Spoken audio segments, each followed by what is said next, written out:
Thank you all for coming to this Transportation and Safety Committee meeting.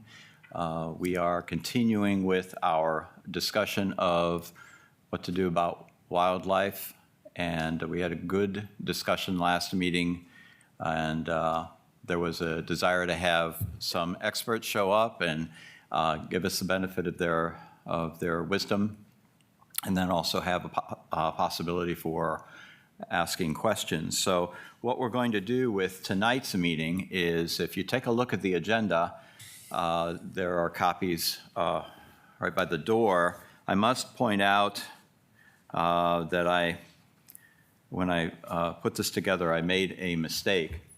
And the mistake is the footnote in the first page. I neglected to change it from August 19th to September 16th.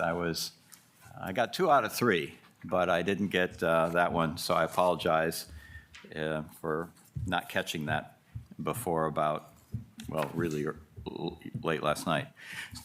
The agenda will be a welcome and introduction. We're actually in the welcome and introduction part right now. And then expert comments. There were 3 individuals that were very gracious to sacrifice some of their time to come and speak with us. When I I went down a list of people, and someone that already contacted me, and I contacted 4. All 4 were willing to help, but one was kind of hesitant to come in. So this is a very good track record of people that are willing to do this. So I have each person come up, and when I explained what I'd hoped to have accomplished, I said, give us 5 to 10 minutes of wisdom, things you think we should know in our making decisions. And then after your 5 to 10 minutes, and I did mention at least once, don't feel obligated to go 10 minutes, then there'll be a time for questions and answers from the committee. After we go through this list of 3 experts, there will be time for lobby visitation after committee member comments. And that's part of the reason why, a large part of the reason why we're starting at 5:30 instead of our typical 6, because we want to have enough time for all of this.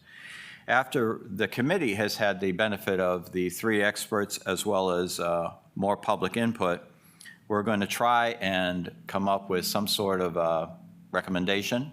If we do, that's great. If we don't, we know we will be closer. And then we'll adjourn. We have a hard stop at about, I can stretch it to about 6:47. At about 6:50, it's getting to be too close to the regular council meeting at 7. So the good news is this meeting is not going to last till 9. It will end before 7 o'clock. Now, if I would like to have whoever is most pressed for leaving early, would you like to go first then? This is Chris. Feel free to introduce yourself and give us some background and then the benefit of your wisdom. Yes, sir. My name is Christopher Coakley. Do need to make a quick disclaimer. My thoughts and opinions are solely my own and not those of my employer. I work for a local health department, if you couldn't tell by the hat. My position is enforcement officer for animal nuisances and other generic types of nuisances. I perform this work in the city of Toledo primarily. I guess I want to start out, I did read the agenda, and I want to just make the point that's been kind of bouncing around in my head last couple of days here. I'm sure most of us have probably heard the story of the ambulance in the valley. Oh, maybe not. So if you were to approach a cliffside about 50 feet down into a valley that has no railing, no fence, and no signs warning you that there's an edge of a cliff, would it be more advisable to install a fence around the cliffside or to place an ambulance down in the valley so that if anybody falls over, they can have prompt medical attention? Most people would assume that putting a fence aside from being much more cost effective, would be a more effective means of preventing people from falling down into that valley. And the analogy I'm trying to make here is the appointment of an animal control officer without the first appointment of a nuisance enforcement officer to try and prevent such incidents that lead to nuisance wildlife roaming our streets seems to be a little unplanned, for lack of a better term. If we have people that are consistently providing food of any variety to wildlife of any kind, as long as those food sources persist, so will the wildlife and their associated nuisances, everything from skunks to turkeys to deer to possum, to, God forbid, what I spend most of my time doing in Toledo, rats. And it would not take very much with the amount of animal feeding that I've just personally observed in my area. If we had a few breeding pairs of rats move into the neighborhood, it would not take very long for 10 rats to become 10,000 rats. That's not very much of an exaggeration either. So my thought on this whole position of an animal control officer, because realistically, according to the agenda, the point of this meeting is to decide who's going to be paying the ambulance driver, when really we should be looking at how can we build a more effective fence at the top of the cliff to prevent this from being an issue in the first place. So my thoughts would be that, like many municipalities in Northwest Ohio, cities, counties, villages, etc., many of them have ordinances and laws specifically pertaining to the feeding of wildlife. Just to give an example, in the city of Toledo, where I enforce those laws, the policy is that bird and squirrel feeders are permitted so long as no seed or other food matter is allowed to touch the ground. Any spillage or seed that does touch the ground must be promptly cleaned up within 24 hours.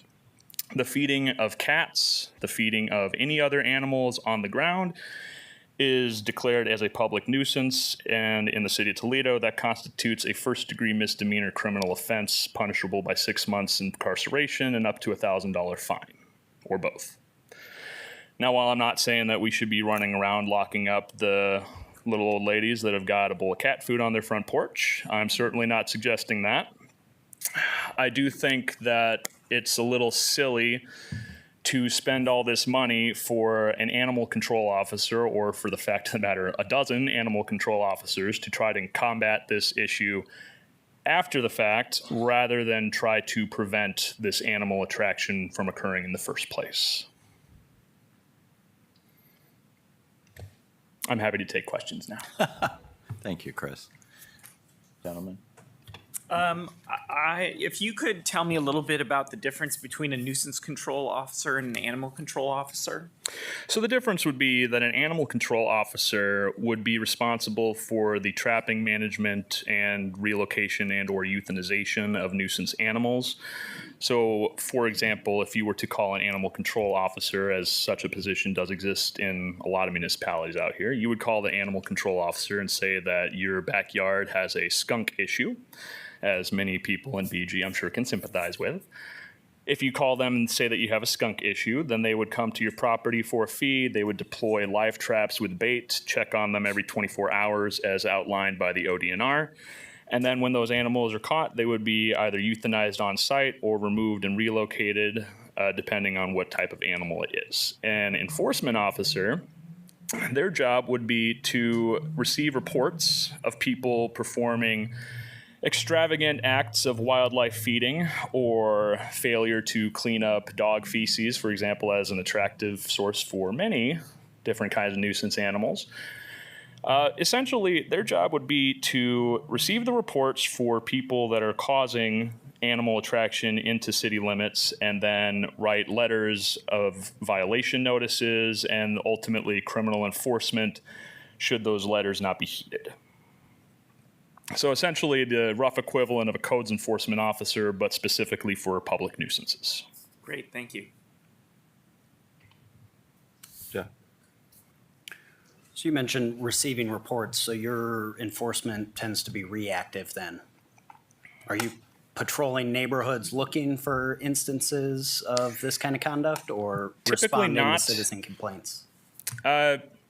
Most people, myself included, tend to approach public nuisance enforcement as giving the public the benefit of the doubt. I'm not running around looking for trouble, for example, and I don't think that any such position in BG would benefit from running around and looking for trouble. But when trouble occurs, there should be somebody who can address those problems.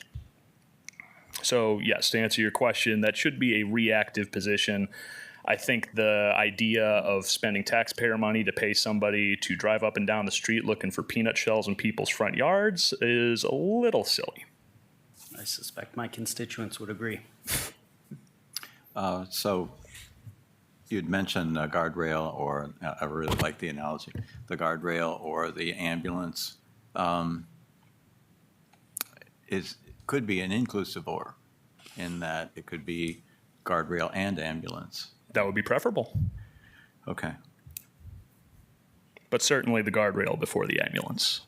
right. So if we put some more comprehensive, right now, we did pass something, as you know, a short time ago, prohibiting knowingly feeding deer and turkeys. And I think what you're saying, and please correct me if I'm wrong, it would expand beyond that. Most definitely. The background that you gave me the other day was somebody's putting food out for the cat, because people like cats, put the food out for the cat. The cat may feel less motivated to find other animals to take care of them. And also other animals may not heed the intent that the food is just for them. Of course. And so it could actually make things quite a bit worse. Exactly. That's the first joke of trapping they talk about in pest control is if you're trying to catch a skunk, try to catch a raccoon. You'll catch a skunk. Okay. Any other questions, comments? Thank you, Chris, very much. Thank you for your time, council members. Who would like to go next?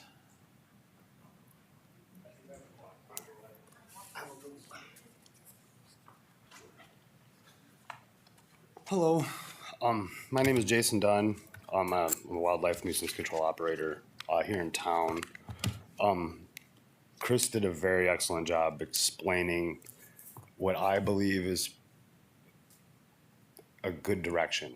But let me elaborate a little bit about the wildlife a little bit. You asked me to tell you things that I think you should know about fox, skunk, and possums. Obviously, we all know this is a rocket science. This is the animals of opportunity, tall grass, piles of logs, brush, anything like that is going to attract animals. One thing I do want to elaborate on that with is I don't know about the ordinances in the city because I don't live in town. Backyard poultry and chicken raising is becoming much more popular. Those places and those areas immediately attract nuisance wildlife animals. I don't have experience with rats, but they're the same as everything else. It's going to happen. If they're there, they will come. I have backyard poultry, and it is in the country. It is a constant battle.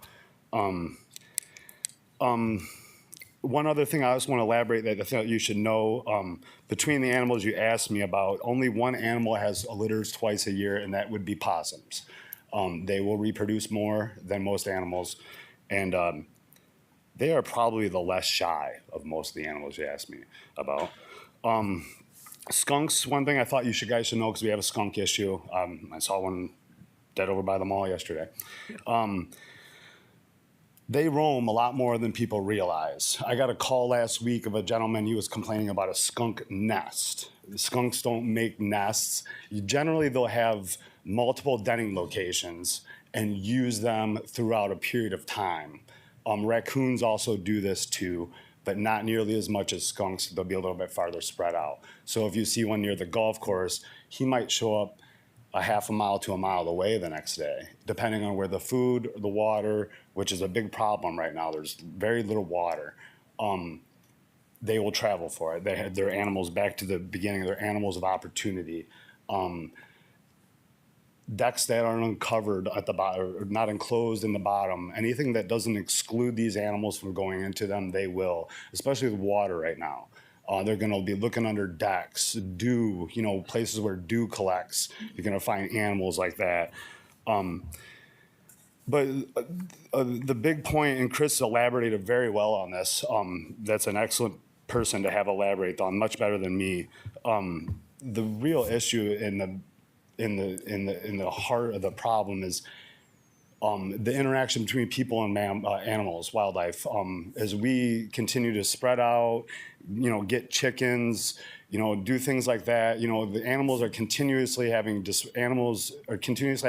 their habitat disrupted, moved, obstructed. They have to find new ways around, and just a new way to live, and that forces animals to find places. And usually, if they're on the city limit edges, urban areas are easy places to find a house. They don't have to move far. Instead of going for a timber lot to a timber lot or a creek or to a river, they just go from a backyard to a lawnmower shed or a brush pile, things like that.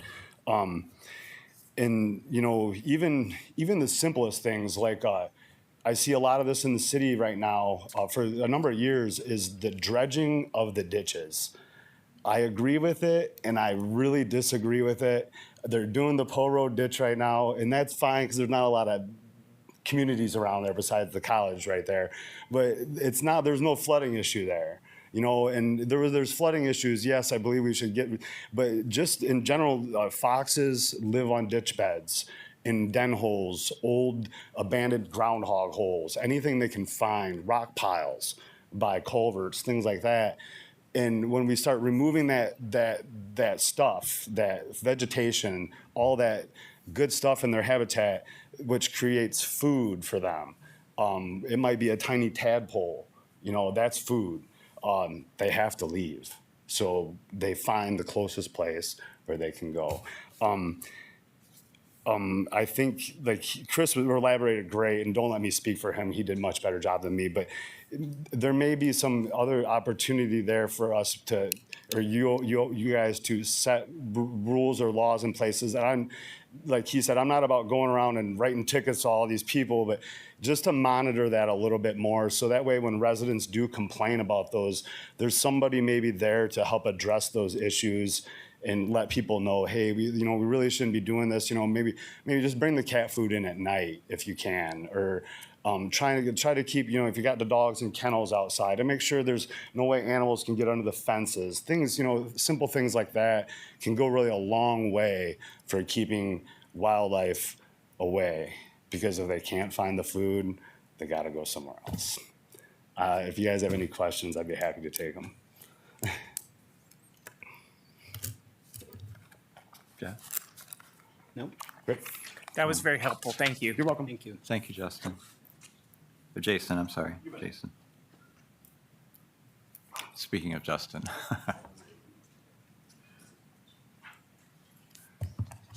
Council, my name is Justin Harrington.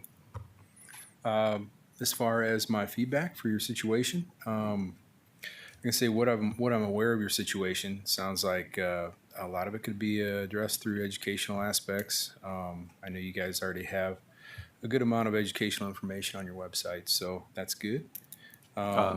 Justin, could you just take a moment to explain your position? Sure. Sorry about that. No, that, once you explain your position, people will pay even more attention to what you're saying. Yeah, my name's Justin Harrington. I'm an assistant wildlife management supervisor with the ODNR Division of Wildlife in Findlay, and I handle kind of a lot of the human wildlife conflicts around our district, which is around 20 counties. So hopefully that's pretty good.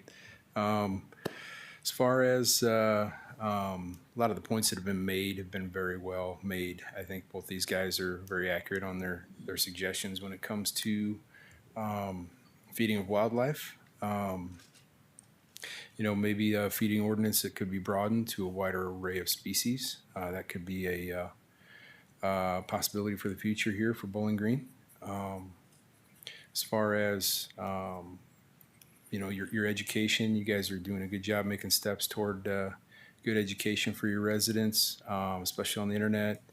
I believe we also talked about in past meetings possibly getting dispatch and educated on a lot of these tactics so that they can handle those right off the bat if somebody calls the police. So, and any other city employees that regularly handle calls, maybe have them look at our website and your website and kind of familiarize themselves with the tactics. So, as far as the tactics themselves, both of these guys they suggested some good things. As far as cleaning up debris piles in your backyard, keeping your yard mowed, keep your pet bowls. Don't feed them, obviously. Keep your pet bowls inside. That's good for both your pets and for wildlife. Keeping everything separate. For skunks specifically, could be a possibility to spray your yard for grubs. That's might be a reason why they're on your property there. And of course, with your deck or your outbuilding, skirting it with fencing, keeping them out from underneath those outbuildings and those decks. So, there's information on our website about that. They touched on the feeding ordinance. I think that's some very good input as far as trying to broaden that, if you can, in a way that may not tax your enforcement too much, but education along with that. As far as, any other approaches, I guess you guys are the experts when it comes to your city setup and your residents and how much support you have. So just making sure that you set clear goals in the initial part of the process to make sure when you do implement a change that you can detect that you've made a positive impact. So part of that is monitoring. So whatever kind of measures you use to monitor, that's probably something you want to look at. Figure out what we need to do. Is it number of complaints? Is it emergency calls? Whatever that might be the least administrative burden to set up as far as monitoring. So. Other than that, do you guys have any questions that I could help with? We did, in fact, just implement a feeding ordinance. How long should we observe that before we would start to see effects from that? That's a good question. Now, all this is going to be up to you guys. Looking at behavior of your residents and what kind of calls you get. For feeding, I would say give it a couple seasons, to see if you're going to have a positive effect. That was just this June when you guys did that. So it may be good to give it a couple seasons to let that memory fade a little bit from A couple annual critters. seasons or a couple like spring and summer spring, and fall? spring, fall seasons, like maybe a half a year or so to get Yeah. back into the next cycle. So hopefully that makes sense, but good. Yeah. Yeah. Most of the feedback we got at our last meeting was on how to, let's say, address deer in backyards. We heard a little bit about skunks, but otherwise I think it was mostly deer. You have any experience dealing with that issue? Yeah, there are several issues I've dealt with across our district with overpopulated deer and behavioral aspects of deer. So, it all depends on the municipality and the setup inside the city and green areas and different things of how you need to handle what's best as far as an approach to handle deer. They respond pretty well to harassment. It's hard to, sometimes you get into these situations where you have habituated deer with people. And so those are the difficult situations. We've discussed urban hunting in the past with other communities. I'm not sure how much of a possibility that is here with Bowling Green. Do you think that would be effective if it were a possibility? Urban hunting is pretty good for areas that have, like green areas and things where deer know that they're pursued. So if you have a refuge of deer that's kind of allowing deer to come out into the residential areas, and that refuge, if you can get it to where it's open and do a controlled hunt or archery only or something like that, those are options that you could look at. Specifically for deer, it's good, to have archery as a tool because it's pretty low impact and pretty safe. So So I guess I think that's a great point. Could you describe how that procedure works? Like describe when you say controlled hunt, I guess, can you Yeah. describe how that works? Well, there are a lot of different configurations, but typically you have a drawing at the beginning, and then you'll have, hunters that meet your qualifications if you have indeed special qualifications for them. That can be taken care of at the drawing, prior to the drawing, or after the drawing. Whether that's making sure that they have all their licenses and permits, or if they have to do a marksmanship test or something like that, which some municipalities have done. That's a possibility as well. After the drawing, they get a rules packet with a map that shows where they can hunt and when they can hunt, and then the rules around how they hunt. So, other than that, there's quite a few differences in how people, conduct things from there. So.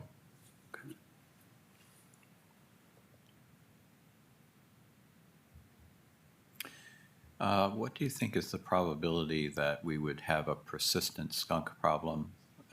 For example, is this the population significantly increased because we had a mild winter or something like that?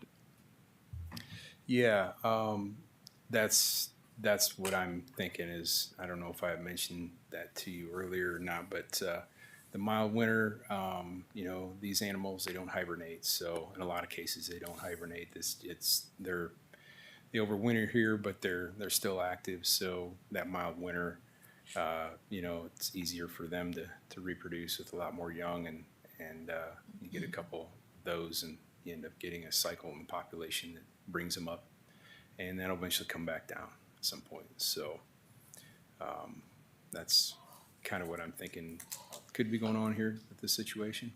So. Okay. Yeah, we can't legislate the severity of winter. Yeah. If we could, it would be an even more interesting series of committee meetings. Well, thank you very much. I really appreciate it, Justin. Hey, you guys are very welcome. Yeah, thank you very much for the opportunity. If you guys need anything else, just give me a call. Thank you very much. Thank you. Have a good night. That was very helpful. Thank you. All right. So those are three incredible experts with vast knowledge. If there's a theme, and I'm just processing this in real time, so take that into consideration. If there's a theme, it's that we should take a multi-pronged approach: education, legal, and some sort of mitigation or taking care of particular problems. With respect to the legal and the removal of the wildlife, that goes back to Chris's ambulance and fence. And then I know that the education part was brought up a number of times. So with respect to what we've done thus far, we have concentrated a little bit on the legal, knowing that when we did pass the deer and turkey part, we knew that it was just one part of it, and another part would be education. And we do have a pretty good website with information on that.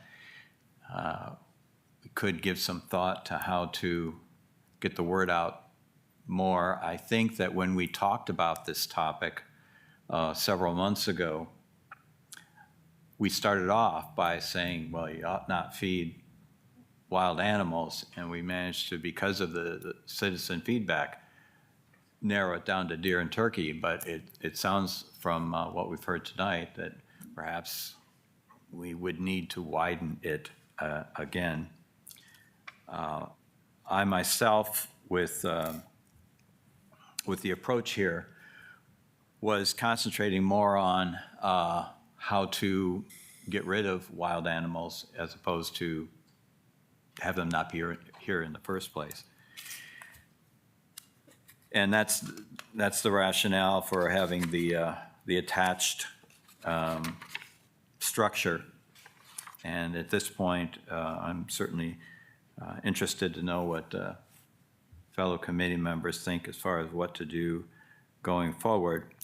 So give that some thought while I open this up to the lobby to have citizen input. But before I do that, any comments from you, Jeff or Joel? Nothing from me. Not at the moment. Okay, well, we have another opportunity later. Great. If there is anyone that wishes to address this committee, now's a good time. If you want to address council as a whole, you are always welcome to do that during regular council meetings, as there's a specific time in a regular council meeting for lobby visitation. So don't feel that it has to be just now, although we welcome you to come now. Is there anyone that wishes to address this committee to help us to figure out what to do?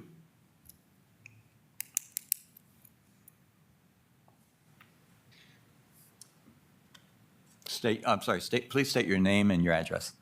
My name is Nick Schrader. I live at 810 Jefferson Drive. And I found the presentations very interesting because I'm also suffering from the current animals. And I'm going, how can we get rid of this? But I totally agree that if we prevented this, that would be good. But at the moment, we need to take care of the current problem. And I believe our focus, being the right committee, should be on safety. And I think of this more not safety from animals, but safety from incidents that are considered unacceptable or dangerous, regardless of the perpetrator. If someone were to come into my garden and steal my produce and rip up my plants, I think I could count on the city and the police to try to resolve the situation and avoid this happening again. And, I don't really think it should be any different if it's an animal. It's the same problem, the same incident, and I think we need some type of consistent, organized, easy-to-follow approach. I liked all the different scenarios and how many gazillion different things it could be, but most of them obviously don't make any sense. But when you get down to it, I really think it gets back to an animal control officer or something similar so that we have step 1, step 2, step 3, and it's easy to follow.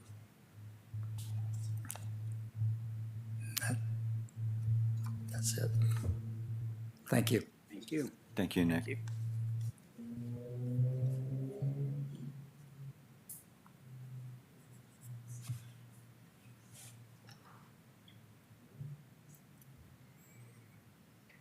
Somebody's got to speak because if we get through this meeting too early, then the other committee members are going to be mad at me that we came so much ahead of time. I'll say something. Thank you. I only live a couple minutes away, so it's no big deal. My name is Laura Finch. I live at 814 Jefferson, and I don't like to get in front of people. So I just want to say that we got the grub control. We don't have a deck. We don't have an outbuilding where animals can get under. We don't have a sloppy lawn, and we have so many skunks. It's ridiculous. It's ruining the quality of life. And I also want to say, years ago, Bowling Green had a cat ordinance. Is that not still in effect? Technically, yes, it is. Okay, is anybody enforcing that? You can make all these rules, but if nobody's going to enforce them, what's the point? If there's a cat ordinance, there shouldn't be any cats around, so there shouldn't be any bowls of cat food sitting out for anybody to eat. And I don't think most people are feeding skunks and woodchucks. Maybe some people are feeding turkeys, maybe some people are feeding deer. I wouldn't, but I'm sure there are some. But I don't think people are feeding skunks. Not knowingly, not intended. I would Ma'am, assume. before you go, We need an animal control officer. I've asked for one for several years now, and I'm asking for one again. so I need someone to call because nobody wants to pay $350 out of their pocket to get rid of a skunk out of their backyard. okay. So you say we've got so many skunks. Are you saying lately, or has Oh. this been a problem for a number of years? It started to get bad last year. We could tell that they were eating our lawn. That's why we got the grub control. And it's really, really gotten bad this year. Thank you, Mrs. Finch. Yeah, it turns out that quite a few of the visitors that have graced us during lobby visitation are in the village area. Hello. Hello. My name is Debbie Thompson, and I live at 1003 Chauncey Lane. I really like the parts where everybody kept saying education. I have, even before I started getting involved with the council here, would always tell the manager, we have like 63 units back there at Chauncey, and my neighbor would leave food out for cats. Well, then skunks and everything else would show up. So she would put it in our newsletter, but then she'd stop putting it in the newsletter and it would happen again and we would smell the skunks or whatever. So I think the education is a really big part. And then myself, going around town, I go to Kroger, Walmart, Myers, I go wherever I want to in my wheelchair. And I see a lot of places around town where there are the brush buildup, aside from the recent storm issue that we're trying to get all cleaned up. But a lot of houses and apartment complexes that do have what they said could attract more and stuff, even though there are some pristine lawns out there and some beautiful homes, there still is some issues that maybe people need to be educated more on. So, Definitely. Thank you very much. thank you. Yeah, it's one of the benefits of being on council, and there are a few benefits, is you get to become very knowledgeable in some topics that if you wanted to talk at a party, will kind of guarantee no one will talk to you. And one of these is wildlife. Did you know that skunks have a difficulty generating their own warmth? So they would have to, instead of a nest or someplace in an open field, it would have to be someplace like under a deck. And I think nobody was going to invite me to a party, but now I've sealed the deal there. Anyone else? Yes.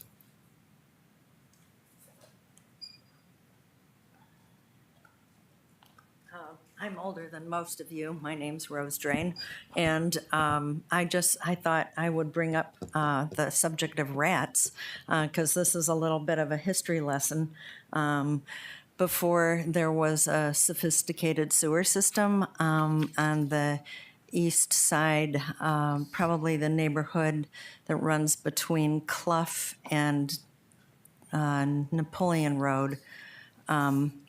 I would drive home from high school. I was really active, stayed late for rehearsals and that sort of thing, and would drive down College Avenue to get to where we lived on Klotz Road and would frequently see rats crossing the road, large rats. And so Poe Ditch, I think it was speculated that Poe Ditch was the the problem from whence the rats came. But I have a history of knowledge of rats of Bowling Green that maybe the rest of you don't have. Was that when it was Hogtown with the numbered streets? Yes. Way, okay, we won't say way, long time Well, ago. I was in high school in the 1970s. No, I graduated in 1970. So in the 1960s, I was witnessing this issue on a regular basis. Thank you. Yeah, the issue with rats is, gives us pause because the statement before about if you're feeding cats, but the cats won't hunt the rats if they're, satisfied with the food they're getting. Plus, just the cats aren't the only ones eating it. People throwing out peanuts into the front yard, that's a good protein source that rats will avail themselves of. And so we do have an ecosystem that is challenging. Anyone else? Okay, well, thank you all. This is great. We've been very efficient. It's 6:12, and we've spoken with 7 individuals. Thank you very much. We have a wealth of perspective. Okay. Committee member discussion of structure and options for determining potential solutions. Joel, Jeff, got a solution? Well, I heard, what I heard aligns with my experiences out in Colorado, where they're very active about enforcing community standards in order to coexist with wildlife. So I think we have a brand new ordinance restricting feeding. We have a solid educational program that's just begun. Both of those things should show some results in the future. I think with all of the discussion, what we're missing is an enforcement mechanism at this point.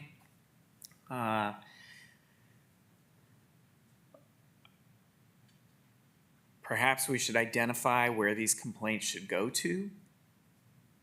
I think if they go to the code enforcement office, we might have an option there where we can start to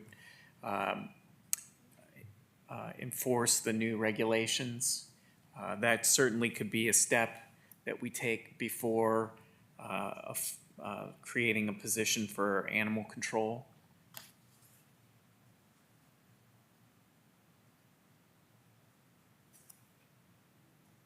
Yeah, I'm writing notes because I don't trust my memory, but I write Yeah. slow. I like the idea of a nuisance control officer before we dive into a person who's just responsible for wildlife. So.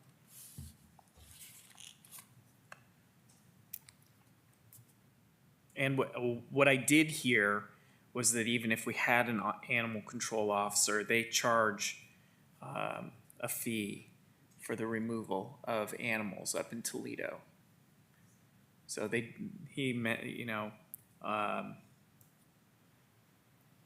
Chris mentioned that they have both the nuisance control officers and the animal control officers. If you call in an animal control officer, they charge you a fee. So I don't know whether that's in alignment with a private contractor or whether it's a reduced cost, but it's still had a cost. Okay. Jeff? Yeah, I think education was something that everybody touched on. We've got a new law that was adopted in June, meaning it went into effect in July. It is mid-September at this point, so I think giving that a little bit more time. Beyond that, though, I think the civil code enforcement seems to be a reasonable idea. We're talking about it in the context of wildlife control, but I think it's an issue that I personally hear about quite a bit. Yeah. Whether that's couches on front lawns or cat food on the back porch, I think we could do better in that regard. As far as specifics, I would want to include the administration in those conversations to see what we can and should be doing a little bit better to show the citizens that we are taking the problem seriously. I think the educational materials on our website are a great start. We've got a lot of good information there. At this point, I'm not sure that a lot of people are aware of that information, meaning they are not applying it in their own backyards. So I think we are taking some pretty solid steps forward, and it will be interesting over the next several months to see whether or how effective that is in addressing some of these concerns.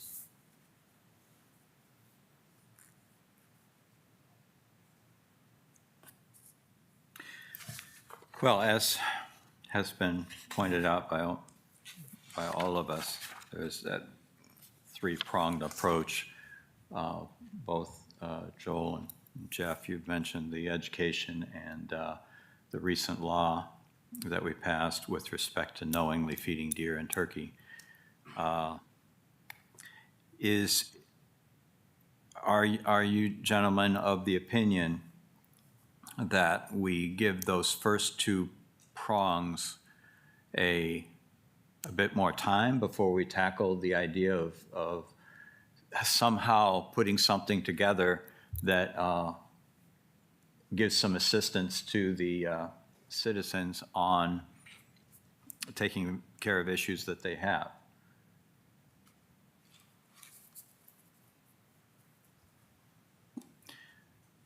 My thinking is, yes, the education's good and it does need more time and more effort to get the word out.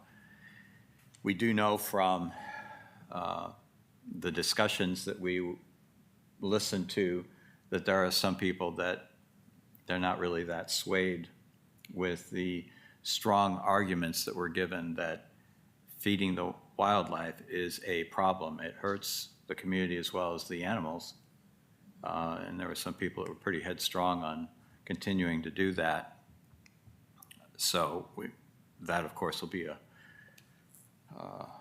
a factor on how effective the education is, and enforcement, we would have time on that. But given that, we still have a lot of skunks and possum and foxes and so forth.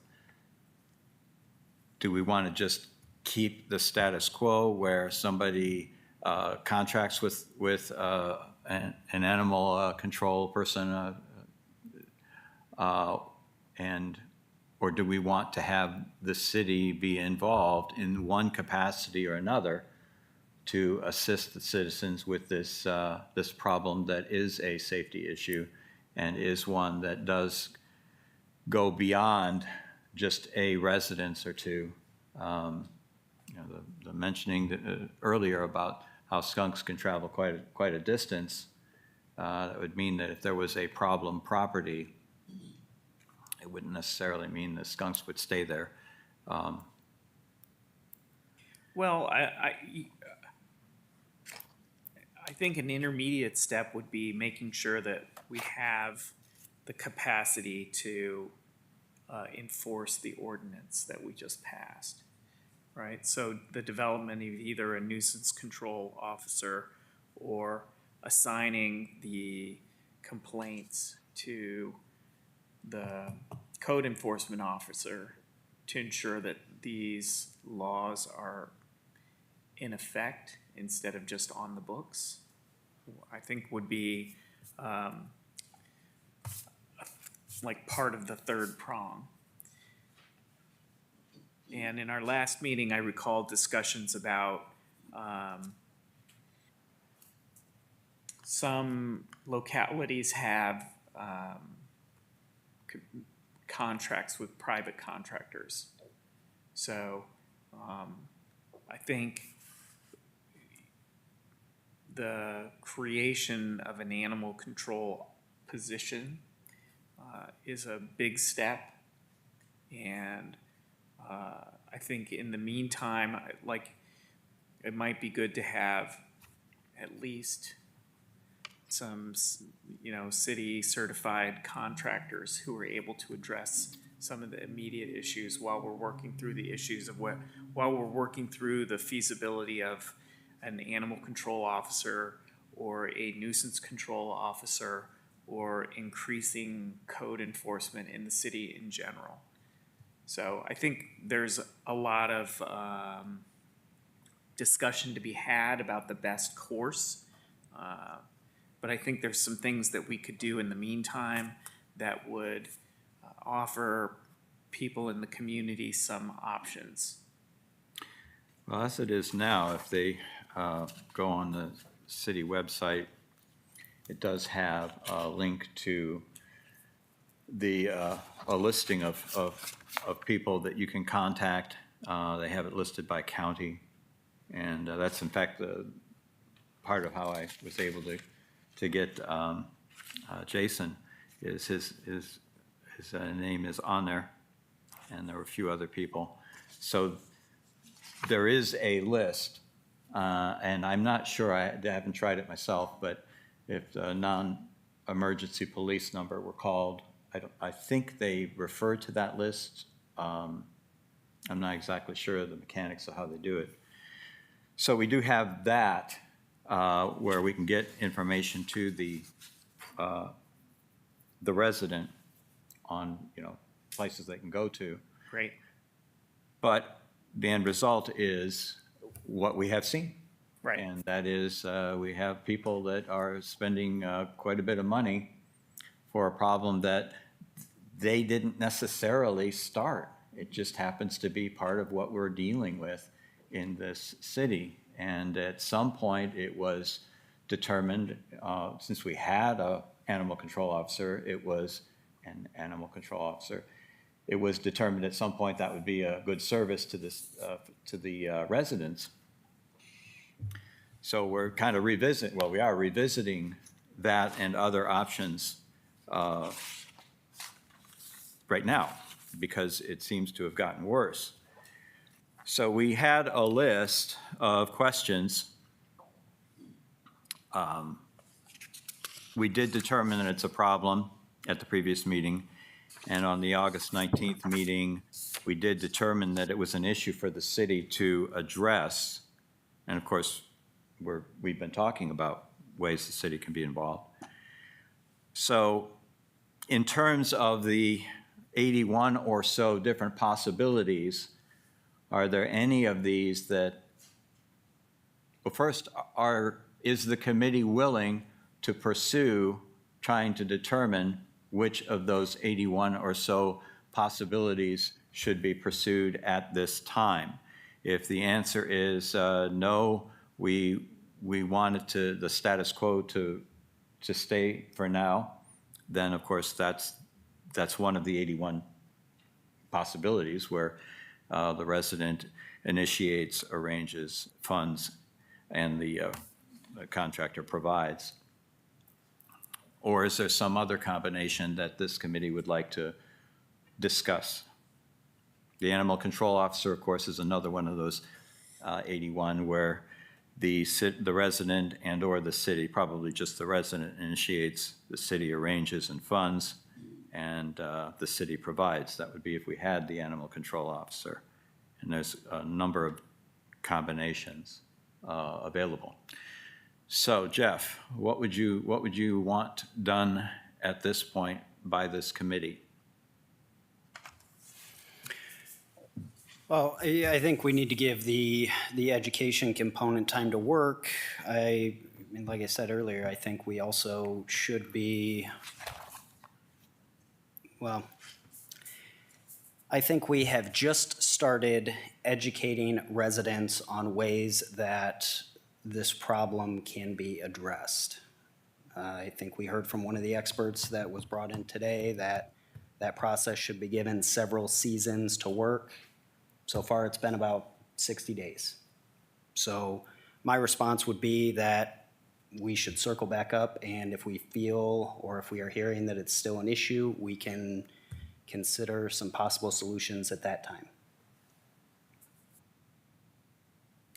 Okay, so your recommendation would be to give the educational component time to work and just plan on circling back to determine whether Whether that it was has in sufficient. fact worked, yes. You wouldn't have a time frame, would you? I mean, by the time we wait a while, it'll be in the middle of winter, and I think the dynamics might be a little bit different in the winter. So just a ballpark. Well, I mean, anything, yeah, I would say then maybe next spring, see if this is still an issue or whether we have sufficiently addressed it. We're not gonna hire an animal control officer before that point anyways, right? This is gonna be I a agree, it budgetary would be- process that is gonna be a little bit larger than this committee or anything we could decide today, so. But again, this is the budget process at the time of the year when we put budgets together. And if this But- committee recommended to the full council that we pursue a particular course of action, then it would just be part of the budget process. And of course, the most extreme is probably not the right word, the most costly of the 81 options is the animal control officer. So there may be some sort of an intermediate step or some sort of less expensive step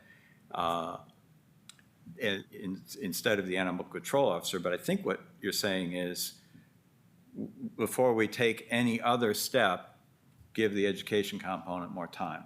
Oh, and I guess I would add to that, that if we're talking about adding staff members, I see that as an administrative problem and not a legislative problem.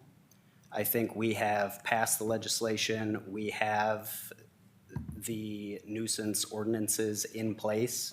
If they're not being adequately enforced, I don't think that's limited to wildlife, and maybe we should have a larger discussion about that. But again, that is not something that we can pass legislation on.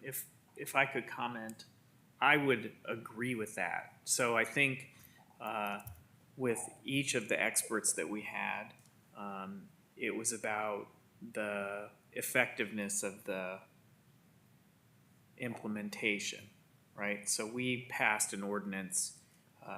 We don't really have any mechanism for implementing it right now. Other than, well, I mean, we do, but it's through code enforcement, which has been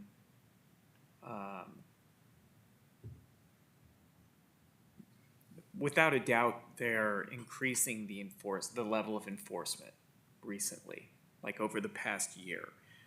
But one of the things that we keep circling back to is that the ordinances are not being thoroughly enforced. So I think if I wouldn't mind having a discussion about making sure that the ordinances have sufficient support that they can be enforced. And not necessarily just the animal ordinance, but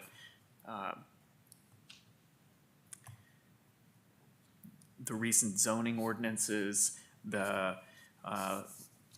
landlord safety ordinances. Like we've been revisiting a lot of ordinances over the last couple of years, and I think over and over the enforcement of those ordinances seems to be the choke point. Yeah, I think that you both have touched on something that could be modified with respect to enforcement.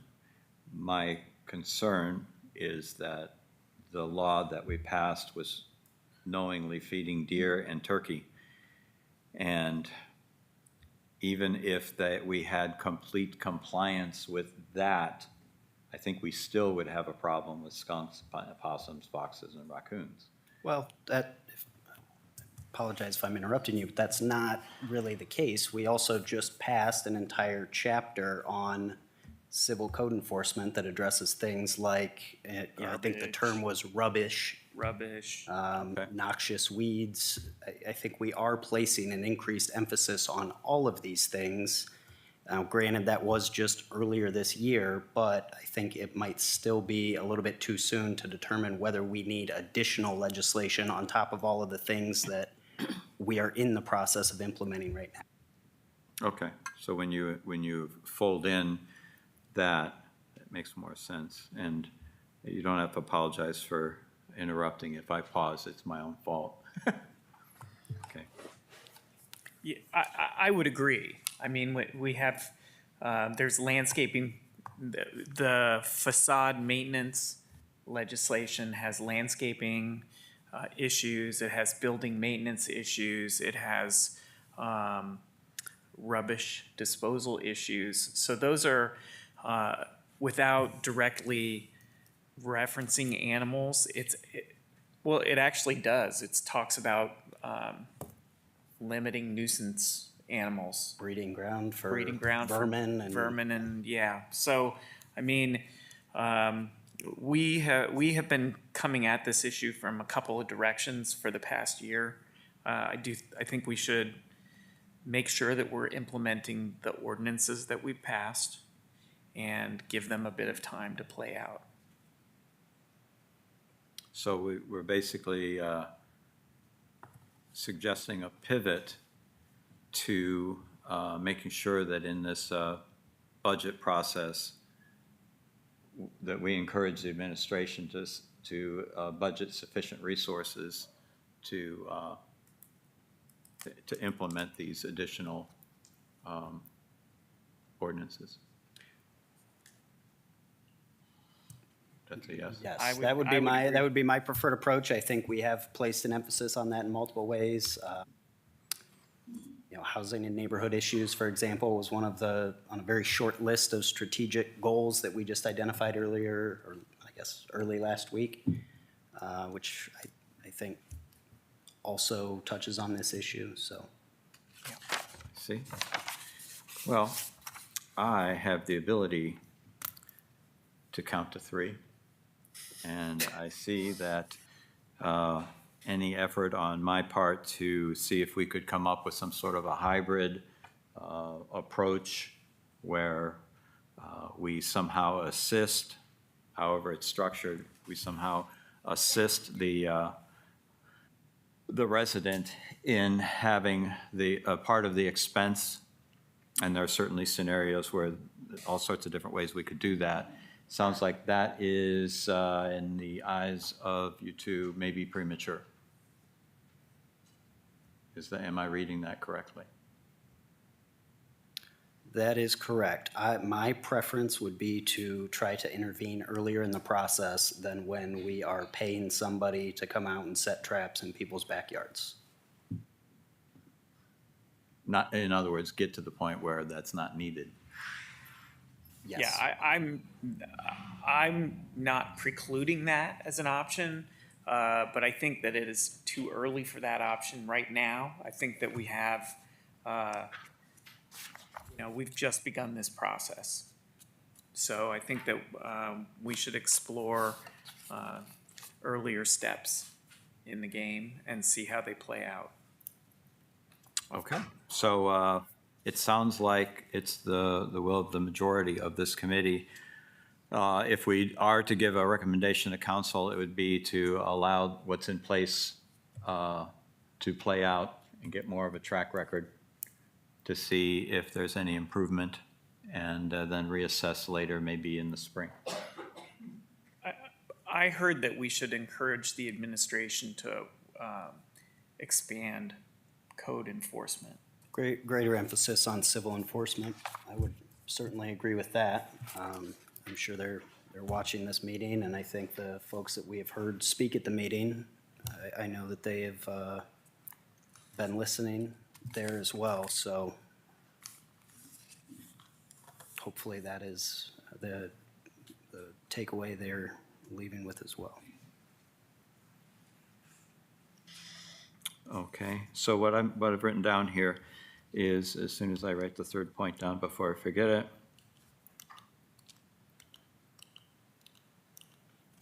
is it? Three things, and this is my attempt to try and summarize it, so when we get to the council meeting, I do it correctly.